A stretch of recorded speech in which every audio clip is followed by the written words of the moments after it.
কাগজে কলমে বরিশাল নগরীতে খালের সংখ্যা ২৪টি, তবে দখল দূষণ আর অপরিকল্পিত নগরায়নে অস্তিত্ব বিলীন হয়েছে বেশিরভাগের।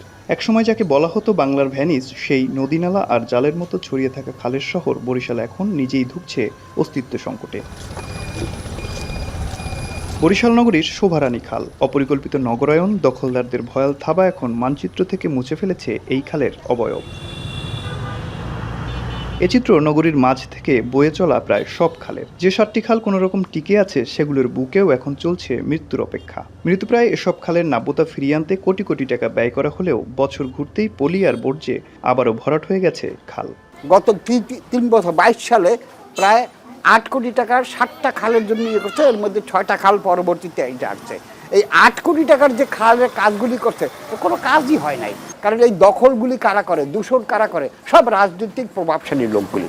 জোয়ার ভাটার উপর নির্ভরশীল এই প্রাকৃতিক জলপথ এখন পরিণত হয়েছে নগরীর উন্মুক্ত নর্দমায়। কোথাও পুরোপুরি বন্ধ হয়ে গেছে পানি প্রবাহ, পানি ঢেকে গিয়েছে কচুরিপানায়। এজন্য সঠিক তদারকি, জবাবদিহিতার অভাব দায়ী বলে মনে করছেন নগরবাসী।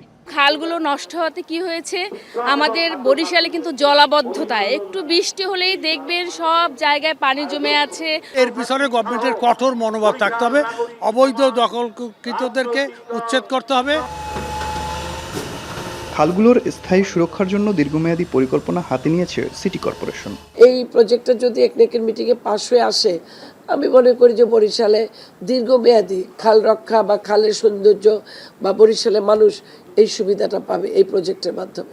ব্রিটিশ শাসনামলে এই অঞ্চলে ১০৮টি খালের অস্তিত্ব ছিল। পরবর্তীতে ১৯৭১ সালে বাংলাদেশ স্বাধীন হবার পর বরিশালে ২২ থেকে ২৩টি খালের অস্তিত্ব পাওয়া যায়। এই খালগুলোর জন্যই বরিশাল একসময় পেয়েছিল প্রাচ্যের ভ্যানিস উপাধি। কিন্তু বর্তমানে সেই খালগুলি এখন অস্তিত্ব সংকটে। প্রতি বছরই খালগুলো পুনর্খননে নানা ধরনের উদ্যোগ গ্রহণ করা হলেও হয়নি বড় কোনো সমাধান। বর্তমান সরকার এই খালগুলো পুনর্খননে আবার নতুন করে উদ্যোগ গ্রহণ করেছে।